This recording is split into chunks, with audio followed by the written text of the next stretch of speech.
My name is Rowan Donovan, 38 years old.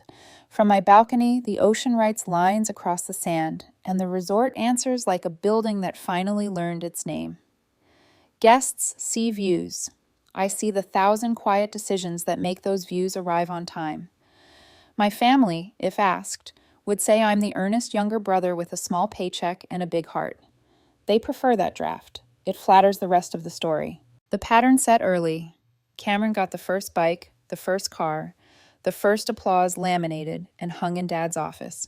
Cameron made honor roll again, Mom would say, as if it were a family weather report. I made honor roll too, and learned to fold pride, smaller than a napkin.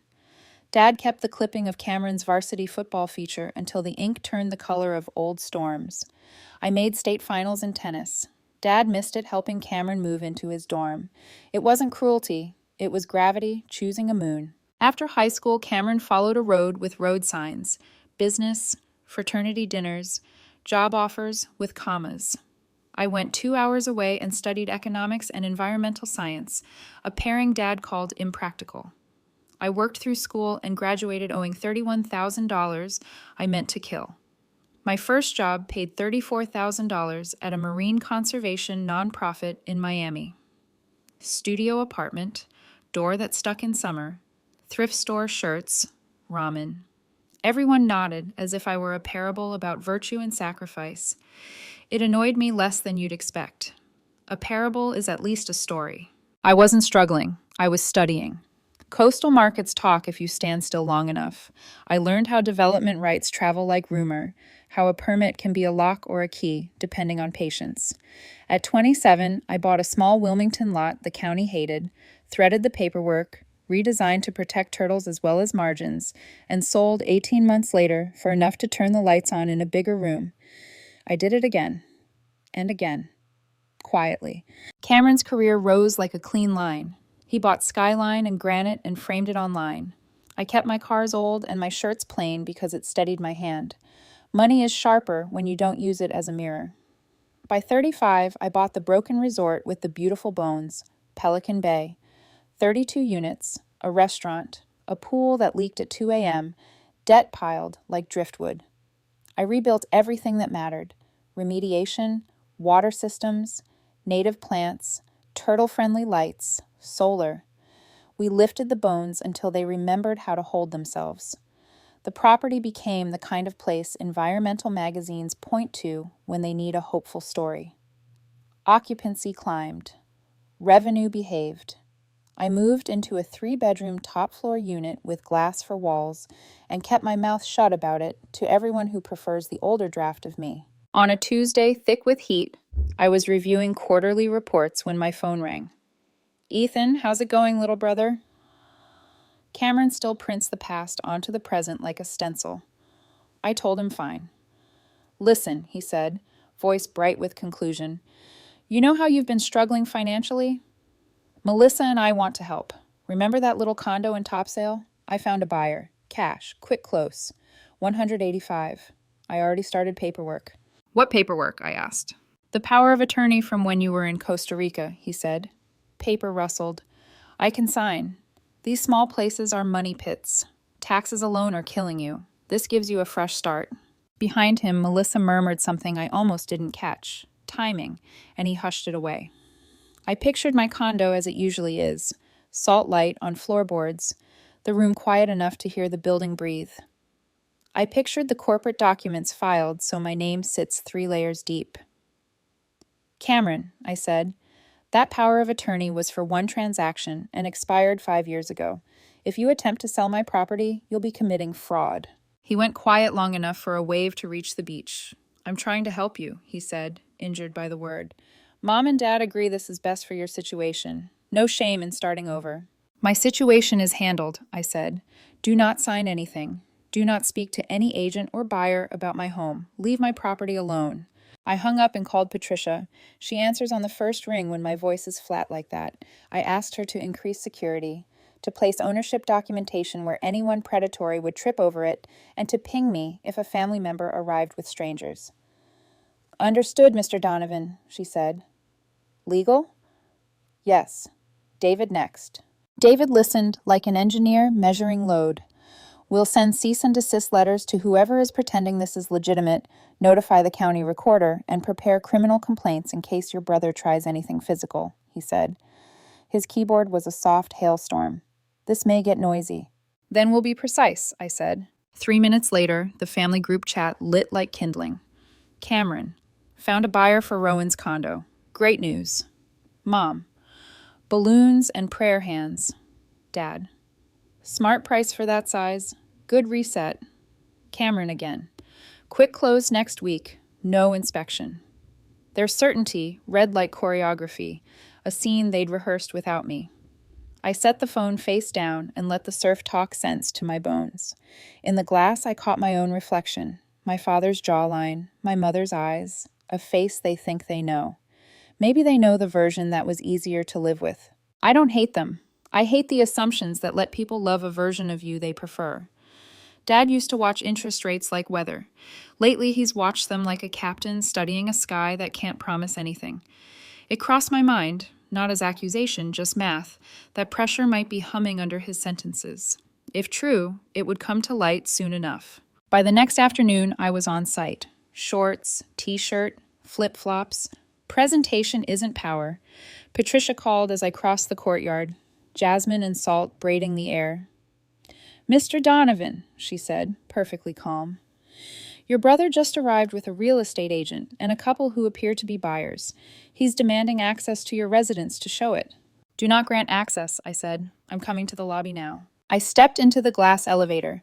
On one side, the ocean wrote its long sentence. On the other, the mirror checked my face for stray performance and found none. In my pocket, David's overnighted documents pressed a clean rectangle against my leg, a reminder to keep my spine. As the doors slid toward each other, I glimpsed Cameron across the lobby, gesturing big, the agent clutching a folio, the couple luminous, with the idea of owning water. I pressed the intercom. "Patricia," I said, "we're going to do this properly." The doors kissed shut. The car began its slow descent. Below me, the lobby gathered itself like a stage waiting for the truth to walk on. Cameron's voice carried before the elevator doors fully opened. "I have power of attorney. It's my brother's condo, and he's agreed to sell. Just let us in." Patricia's calm tone cut through the noise like silk against glass. "Sir, as I've explained, that document expired years ago. You do not have access privileges to this property." The real estate agent shifted uneasily beside him. The couple, Tom and Sandra, stood behind, clutching their brochures, their excitement faltering. I stepped out. "Hey, Cameron." He turned, surprise briefly warming his expression before it hardened. "Rowan, finally. Tell your manager to unlock the condo. The buyers are ready to make an offer. Cash deal. You'll thank me later." I took my time crossing the marble floor, the soft slap of my flip-flops echoing against the vaulted ceiling. Guests glanced over from the cafe, sensing tension but pretending not to. I stopped a few feet from my brother. "I told you yesterday not to touch my property," I said. Cameron's laugh was sharp. "You're being ridiculous. This is a good offer. $185,000, fast close, no inspection. That's above market for that unit." Patricia's tablet glowed between her hands. "Sir, this entire conversation is being logged," she said evenly, "for security and legal documentation." "Good," Cameron snapped. "Maybe then he'll see reason." The buyers exchanged looks. Sandra whispered, "Is something wrong?" "No," Cameron said quickly, "just family paperwork confusion." "Actually," I said, "there's no confusion." I looked at Patricia. "Go ahead." She lifted her gaze to Cameron. "Mr. Donovan, the property you're attempting to sell is not merely your brother's condominium. It is part of the Pelican Bay Resort, owned entirely by Mr. Rowan Donovan for the past 3 years." Silence landed like a wave collapsing. Cameron blinked. "What?" "I'm the owner," I said quietly. "The condo you're trying to sell for $185,000 is my private residence. It's worth approximately $1.2 million. The real estate agent's hand froze on her folder. The buyer's smiles drained. Patricia continued, professional as ever. "Your attempt to transfer ownership under an expired power of attorney constitutes potential real estate fraud. Local law enforcement has been notified." The agent stepped back. "Oh my God," she whispered. "I had no idea." "Neither did I," Cameron said, his voice cracking. "You're telling me you own this resort?" I nodded. "All 32 units, the restaurant, 7 acres of beachfront property." Current valuation, $23.5 million. For a moment, he looked like a man who'd walked through the wrong door in his own dream. That's impossible. You work at a nonprofit. You drive a car from college. I live simply, I said. That's different. The buyers began backing away, murmuring apologies. The agent followed them out, heels clicking a fast retreat. Cameron stood in the echo of their exit, staring at the floor. Patricia's radio buzzed. Security in position, a voice said softly.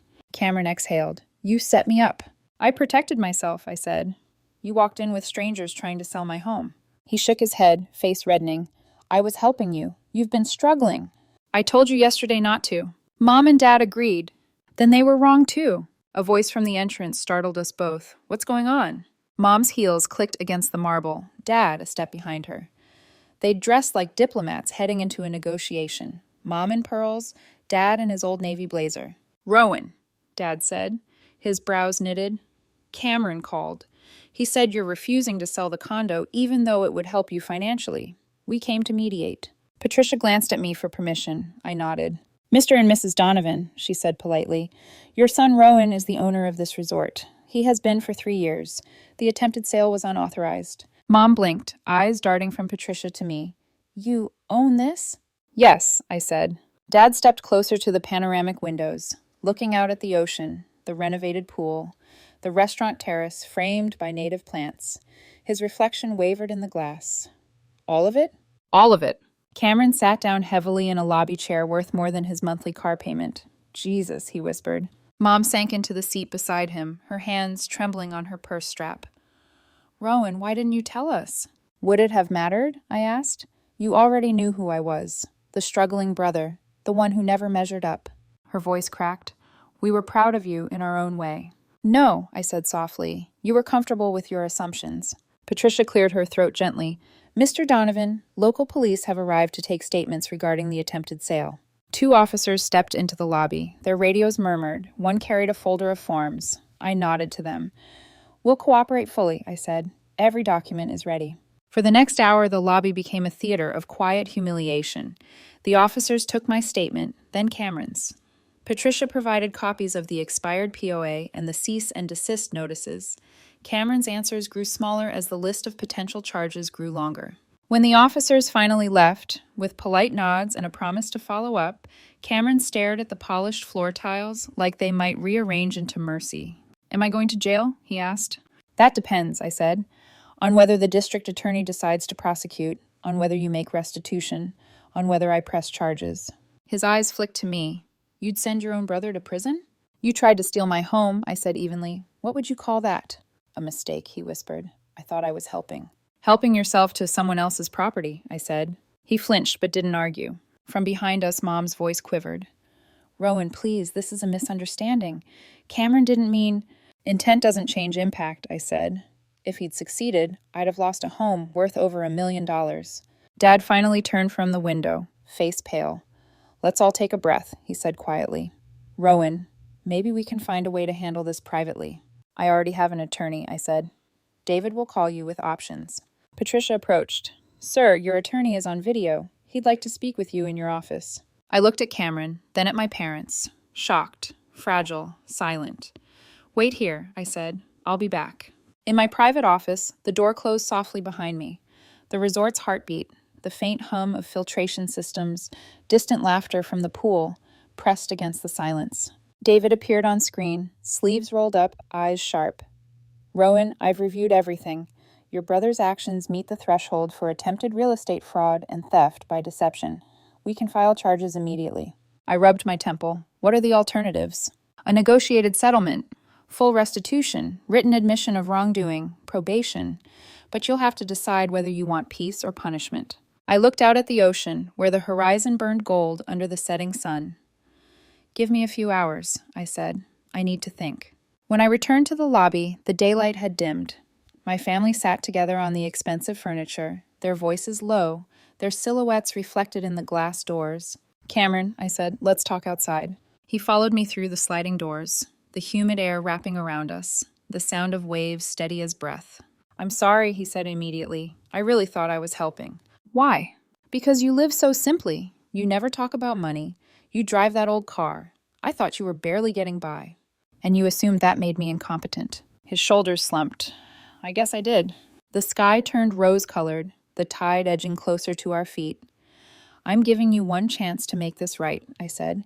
Restitution for damages and legal costs, counseling, and you stay out of my business affairs unless invited. Violate any of that, and I'll press charges. He swallowed. Okay. This isn't about money anymore, I said. It's about respect. He nodded. I understand. Good, I said, because if we ever rebuild this family, it starts with truth. The surf whispered between us, erasing our footprints as fast as we made them. We walked along the shoreline in silence. The air had that heavy, salt-sweet stillness that comes right before nightfall, when even the gulls quiet down. Cameron shoved his hands into his pockets like a boy waiting for detention to end. I really am sorry, he said after a while, voice barely above the waves. I thought I knew what was best for you. I thought I was doing the responsible thing. I watched the lights slide off the water. You didn't just think you knew better. You assumed I couldn't possibly have something you didn't understand. He flinched. You're right. You treated me like a charity project. I know. He kicked at a shell, sending it skittering down the sand. I've been that way my whole life. Measure everything by money, by appearances. That's how Dad raised us. Maybe, I said, but I stopped letting those rules define me a long time ago. He looked over, surprised. When? The day I realized I didn't need anyone's validation. When I built my first property and sold it on my own terms. That's when I learned silence can be more powerful than applause. The wind tangled my hair. I glanced at him. You want forgiveness. I get that. But I need more than words. I need proof you understand the damage you almost caused. He nodded quickly. I'll make it right. Whatever you need. Restitution, I said. $15,000. Legal fees, security upgrades, lost time. That's fair. Therapy. Not because I need you fixed, but because you do. You need to understand why you felt entitled to take control of my life. Yeah, he whispered. I already started looking into it. And boundaries. No involvement in any of my projects unless I ask. No more assuming what I can or can't handle. He looked at me with that old, pleading younger brother face, the one that used to get him out of trouble when we were kids. Understood. I nodded. If you can keep those promises, maybe we'll rebuild something that actually matters. The sun touched the horizon, turning the sky into liquid gold. For the first time in years, I saw Cameron without the armor of success, just a man suddenly aware of how small he'd been. We walked back to the resort as the lights flicked on one by one, reflections stretching across the pool. Through the glass doors, I saw Mom and Dad waiting, shoulders drawn close together like they were bracing for bad weather. Inside, Mom stood immediately. Please tell me this is over, she said, voice trembling. It's handled, I said. Cameron will make restitution. There won't be charges, not if he keeps his word. She covered her mouth, half sobbing, half laughing. Thank God. Dad's eyes met mine, steady but tired. You didn't have to be so harsh. Harsh? I said quietly. Dad, he tried to sell my home. Because he thought you were drowning. Because you all told him I was. The silence that followed was heavier than any argument. Dad sighed, rubbing his temple. We were worried about you. You never talk about your life. You never visit. We assumed that I failed, I said. That I needed rescuing. Mom wiped her eyes. We didn't mean to make you feel lesser. You didn't make me feel lesser. You made me invisible. Her hand went still on her purse strap. Then I'm sorry. Truly. I nodded. I'm not asking for guilt. I'm asking for honesty. From now on, no more assumptions. If you want to know something about me, ask. Dad stepped forward. Can we at least take you to dinner tomorrow? No lectures, no advice, just a meal. I hesitated, then said, breakfast. 9 a.m. in Wilmington. Small cafe by the pier. Mom smiled faintly. We'll be there. Cameron looked from them to me. What about me? You have things to fix first, I said.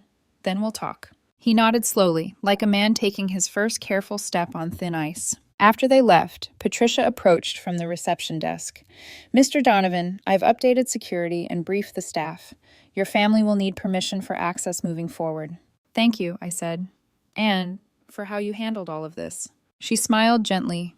We're proud of you, sir. The staff has always admired your discretion. Now they admire your strength. When she walked away, I crossed the lobby to the elevator. The mirrored doors opened, reflecting the man I'd become. The one my family never saw because they never looked long enough. In my condo, the night breeze carried the sound of waves against glass. My phone buzzed. A transfer notification. $10,000 from Cameron Donovan. A message followed. First installment. Counseling starts next week. Thank you for giving me a chance. Another message came seconds later. From Dad.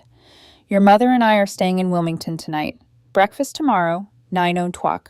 We'll just listen. I typed back, see you then. Then I turned off the phone, stood on the balcony, and watched the tide erase the footprints we'd left behind. For the first time in years, the sound of the ocean didn't feel like loneliness. It felt like release. 3 months passed.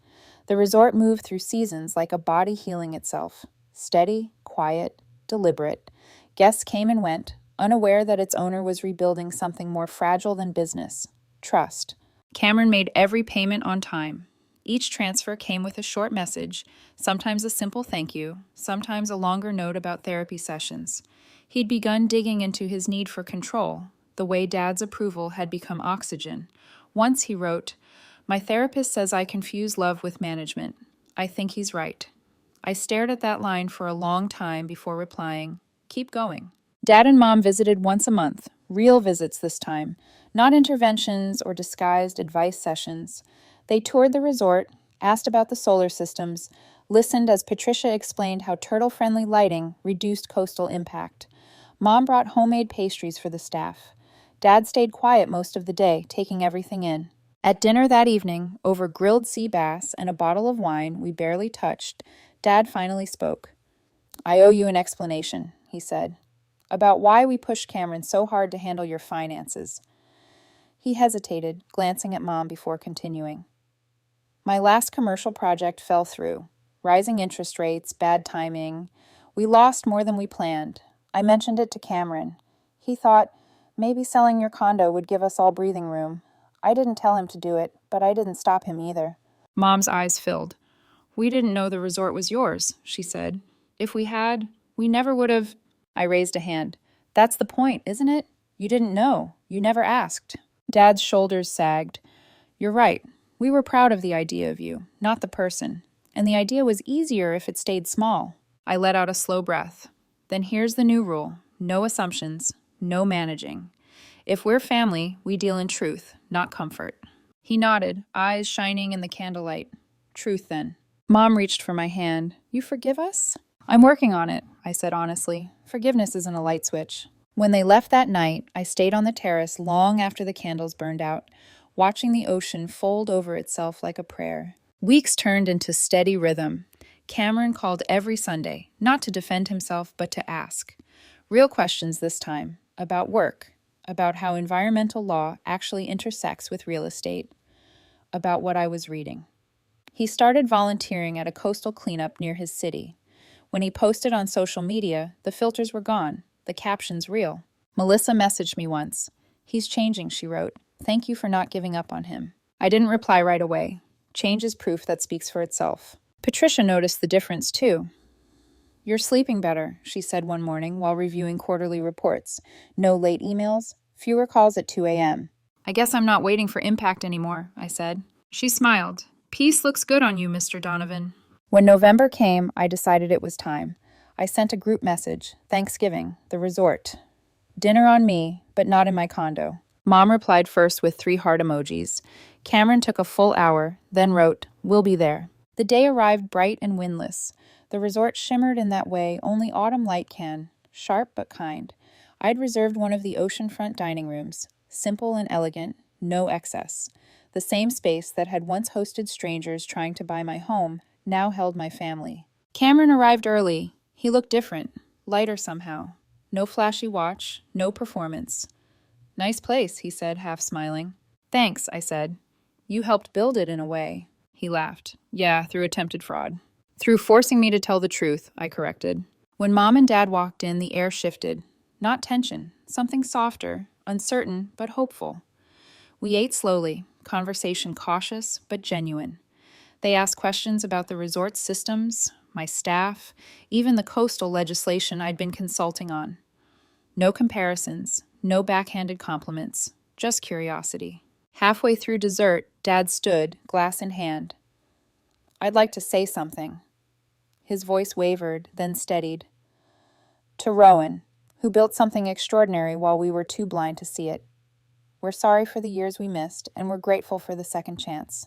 Mom lifted her glass, tears already tracing her cheeks, to seeing clearly. Cameron raised his own. And to humility. Turns out it's cheaper than arrogance. Laughter, real laughter, broke across the table like light through storm clouds. When it quieted, I said, I don't need you to be proud of me. I just need you to see me. Mom nodded. We do now. Maybe you're starting to, I said gently. Cameron leaned back, eyes glassy, but smiling. You know, I think I finally get it. You didn't hide your success because you were ashamed. You did it because you were protecting it. Exactly, I said. Some things grow better in quiet. Later that night, after everyone had gone, I stood alone on the balcony. The waves folded in and out beneath the moonlight, the air smelling of salt and renewal. Somewhere below, Patricia was locking up the lobby, her laughter faint as she said goodnight to the night staff. My phone buzzed. Another message from Cameron. You changed how I see success. Thank you for not walking away. I typed back, you did the work. Keep doing it. I set the phone down and watched the water glitter against the dark. This time, I didn't think about what I'd lost to get here. I thought about what I'd finally kept. The business I built, the peace I earned, the family learning, at last, how to see. And for the first time in my life, that felt like enough.